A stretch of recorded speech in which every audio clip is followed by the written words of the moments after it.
decided to replace that little pins.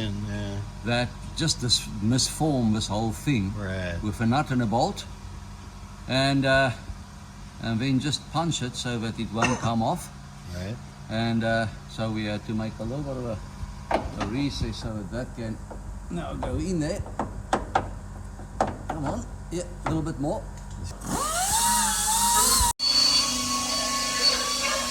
Day 23, week 6. We have a cowl and a propeller. Beautiful. And now some door hinges. Oh. And hopefully some doors by the end of today. That's a step forward. Look at that. Look how beautiful that hinge.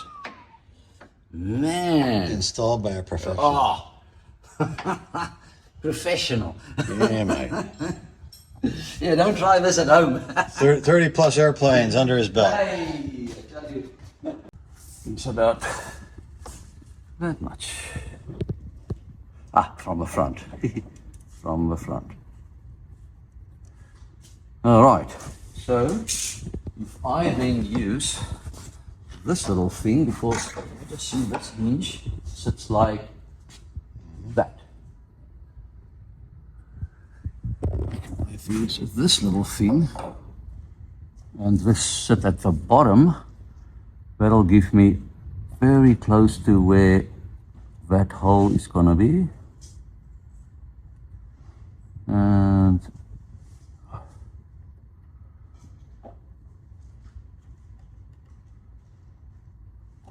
can it be this easy? Oh, I'm sure. I don't know myself. I'm worried. And the bottom one is gonna be from the front, like there, and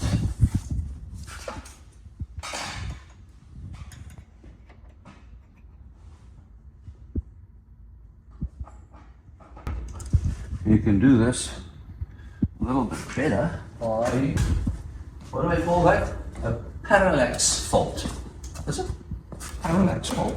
Just make sure that we follow the contour. There you go. And that will be the bottom one. So I'll just transfer all the holes. That seems wrong. Goes the top one. The top one as well.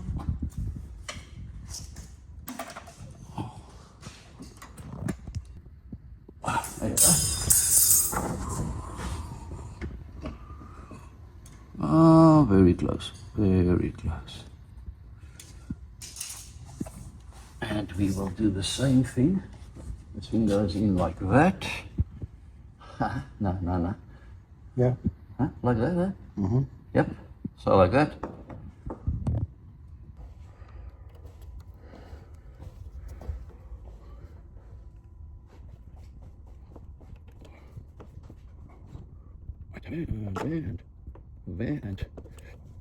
And see that, and there. All right.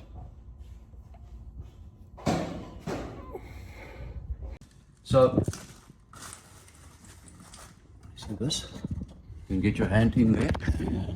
Put this plate with a threaded insert in there from the back. Then this thing goes on there. The door is now in between the frame, sits in between. And because you make the hole slightly bigger, the door, without tightening, the door can go up, down, that way, that way. So you got some adjustment. That's adjustment. So it's pretty simple. And we do the same here. But to get some access here, I cut the inspection hole there. Easy, just like that. And then you can get in there, and that's a gap arrow exclusive. That's a gap arrow idea. And then, if you need the door to go more that way or this way, we've got shimmy plates of many different sizes. So you just put a shimmy plate in, so you can shim the door so that the back lift or drop. Nice. Yeah. Excellent. That was born out of desperation. Because I cannot, for the life of me, my fingers cannot get a nut No. in the front here and 2 washers behind the nut on 4, Yeah. and you work through this little space. Yeah. It just doesn't work. Well, I don't know how they do it, but they do it. But even in the instruction manual, they say put the door on and then scribe it from the inside to mark the location on the door. The only other thing that I still think would be another good idea on these is to have a couple of like cross scribe, like even with a grinder. Yeah. So that it's got grip. Bit of grip. When you know, because there's no, so if you have like a little serrated, like that'll be perfect. Because that's how the cars work. Car doors work like this. There's a grinder over there. Yeah, so we will do that for the initial thing just to get this going. That's what we'll do. Okay. Let's cut this door to pieces. Oh dear. It's only your door. Oh, we got 2 spares right here. No, sorry. You're not supposed to hear this nonsense.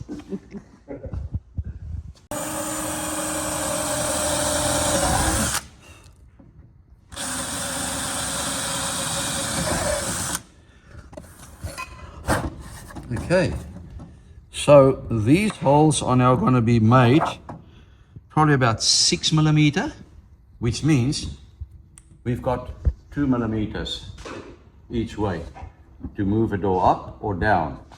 But what I'm trying to do is to make this as accurate as possible according to those things there, because if we can achieve that, then it means that our door already is about where it should sit.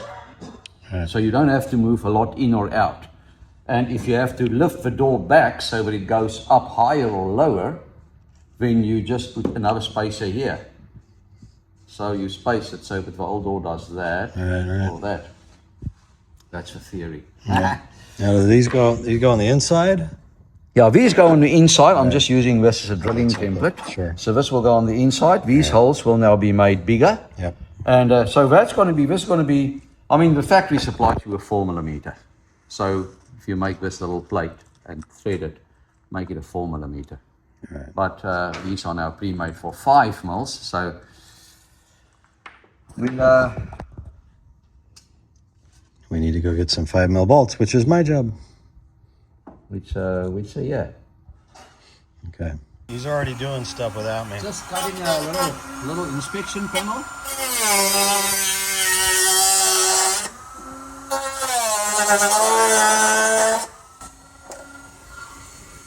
There you go. Like you've done that before. Now you've got access to the back there for our little plate that's gonna do all our tightening on, you know. Right. And we can also You can also, if you want, you can put nuts there. You know, instead of that plate, you can put nuts. But I mean, then you have to, you know, so you can literally take the door, get it where it should be, tighten the nut instead of that little plate. The plate makes it just easier because now you've got something that can move, and you can have 4 nuts there. The holes are a little bit bigger, but it literally crunch onto this because this here is also that material. plus once we're done, we can get some custom leather work done and make that a pen holder. Yeah. Yeah. We'll keep that as a souvenir. Is that pretty square? Looks pretty good. That's all right. your interior goes up there, all the way there, right over there. So you don't see that. Right. That's not structural. This hole here is the frame. So yep, easy. All right. Before I do the tool run, Bruce is tapping riv nuts that were installed by an apprentice that wasn't that good. That got a little bit overzealous. Yeah, a little bit too much oomph. Yep. It's all a learning process. They're tapping out okay? Yep. I've got one that may have to come out, but we'll see how we go. Okay. Bloody tourist. 1 hour later. All right, day 23. I just got back from running errands to get bolts. 5 mil bolts rather than 4 mil bolts. So, the airplane's not done yet. What's going on around here? Gee whiz. Golly.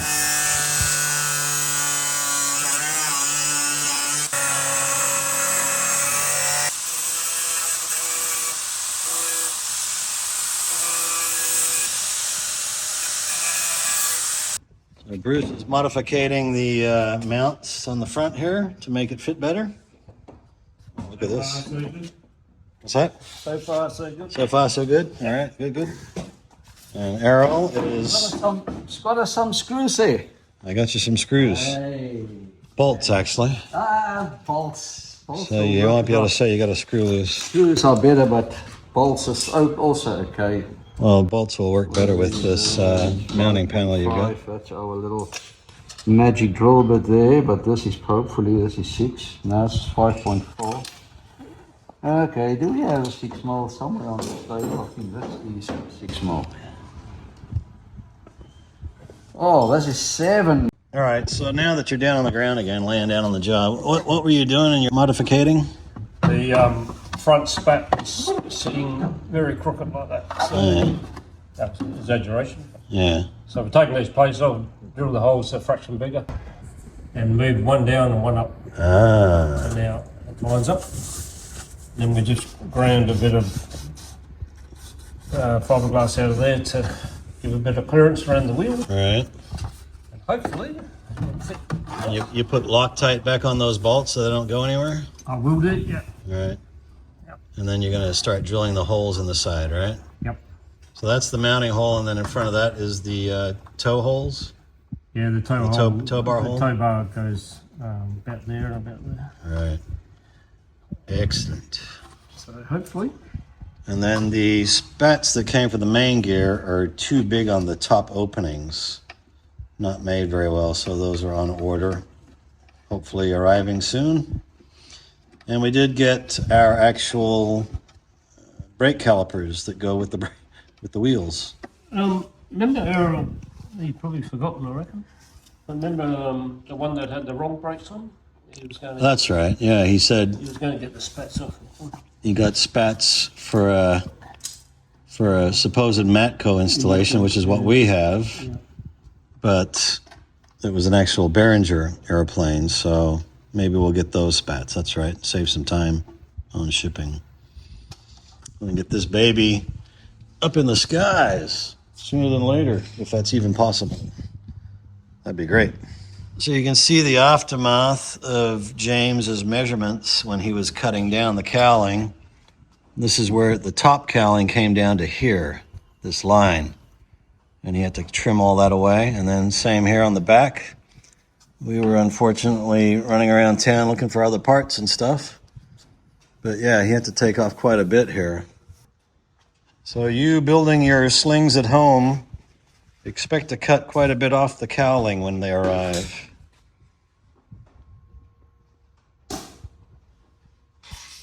It's a good inch or what?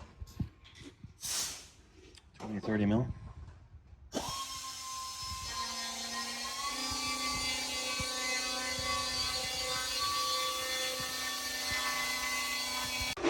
All right, so here's our Air Track tires. These are the replacement ones, rated at 120 miles per hour, by the way.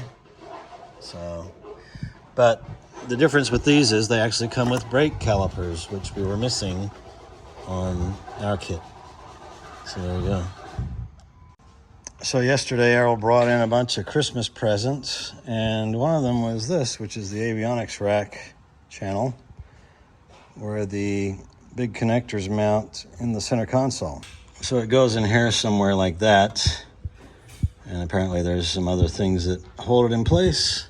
And then these guys plug into those holes to connect everything from the back of the airplane and above the airplane. Plugs into the front of the airplane. But guess what? It's wrapped in plastic, so guess what I'm doing next?